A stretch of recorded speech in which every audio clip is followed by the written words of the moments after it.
እግዚአብሔር መልካም ነው። በመጽሐፍ ቅዱሳችን በመዝሙር 25 ላይ በመነሳት እግዚአብሔርን ሐሳብ ሼር አደርጋችኋለሁ። መጽሐፍ ቅዱሳችንን እናወጣለን። እሱን ክፍል አነበዋለሁ። ምዕራፍ 25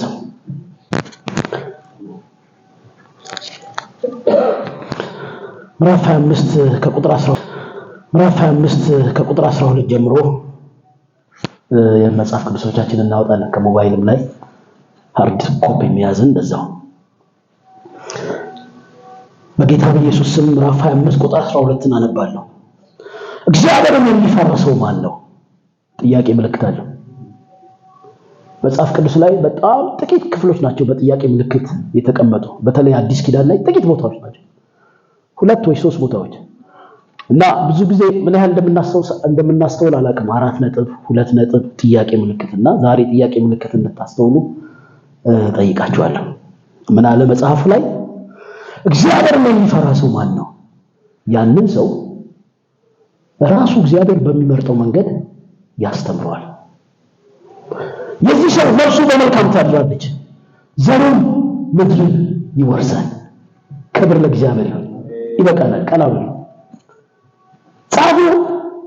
እግዚአብሔርን የሚፈራን ሰው እግዚአብሔር ራሱ ያ የተፈራው አምላክ እግዚአብሔር በሚመርጥለት መንገድ ነው የሚሄደው እንጂ ያ ሰውየው በሚመርጠው መንገድ አይሄድም ማለት። ዛሬ እግዚአብሔር አምላክ ራሱ መርጦ በሚያስኬደን መንገድ ላይ እንዴት እየሄዳችሁ እንዳለ ከእግዚአብሔር ቃል አሳያችኋለሁ።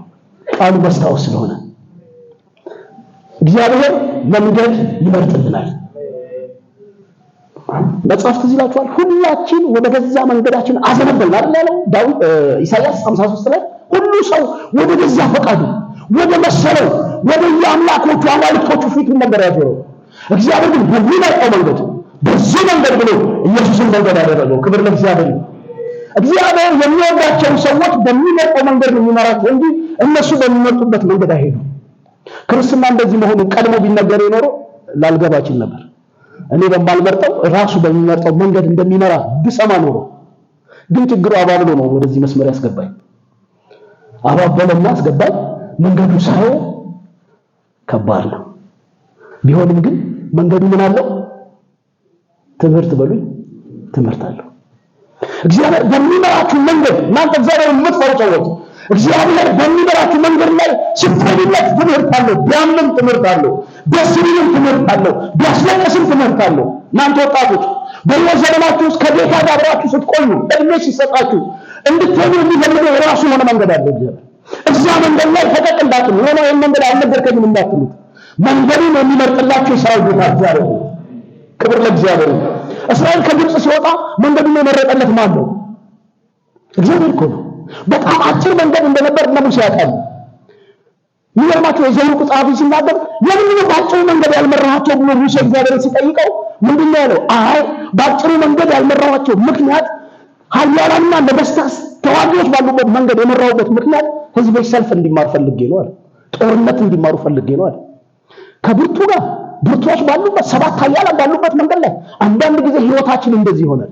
ሰልፍ ባለበት፣ ውጊያ ባለበት፣ ተግዳሮት ባለበት ድሬ ክርስትና ነው በምንልበት መንገድ ላይ እንድንሄድ እግዚአብሔር ይመርጥልናል። ስንት ሰው አለ በዚህ በሚመርጠው ሳይሆን በሚመርጥልኝ መንገድ ሄዳለሁ የሚል።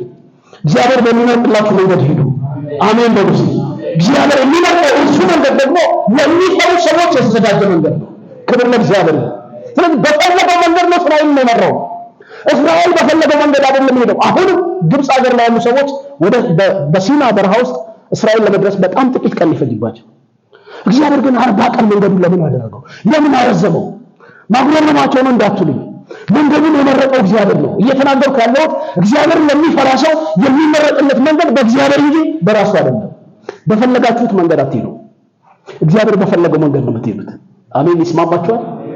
እስካሁንም እየሄዳችሁ ያላችሁ በጌታ ቤት ውስጥ ካላችሁ ለእናንተ አንድ መልእክት አለኝ። እግዚአብሔርን የሚፈሩ ሰዎችን መንገድ የሚመርጥላቸው እሱ እግዚአብሔር ነው። ሐረር ናዝሬት አማኞች ናቸው። አንድ መዝሙር አላቸው።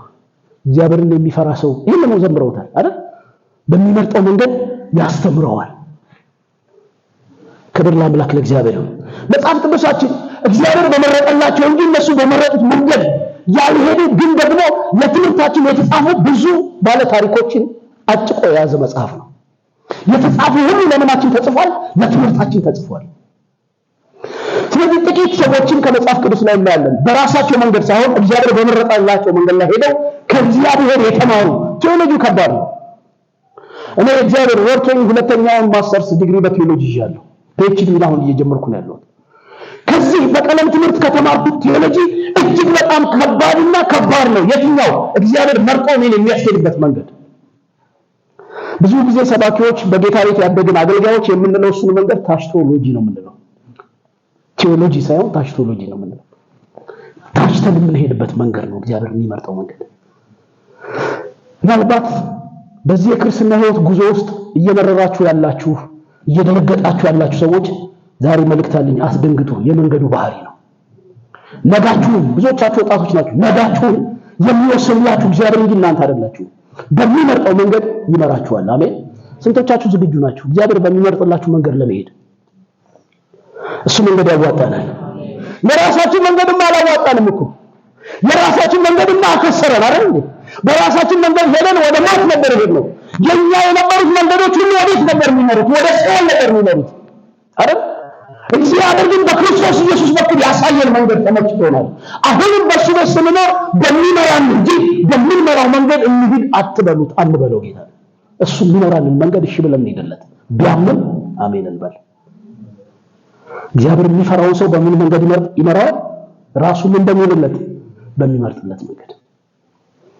እግዚአብሔር የሚፈራ ሰው፣ ለእግዚአብሔር ፍርሃት ውስጥ ያለ ሰው፣ እግዚአብሔርን እያከበረ ፈቃዱን ለእግዚአብሔር እያስገዛ የሚሄድን ሰው መንገድ የሚመርጥለት የሰራዊት ጌታ እግዚአብሔር ነው። አንተ በዚህ መንገድ ሂድ የሚያትለው በመደበው መንገድ ነው የሚመራ። እሺ ብለህ ተመራ፣ እሺ ብለሽ ተመሪ እህቴ። የእግዚአብሔር ቃል ድንቅ ነው። መስታወት ነው። መጽሐፍ እንደሚናገር መስታወት ነው። የሰው ሕይወት ያስተምራል፣ ያሳያል።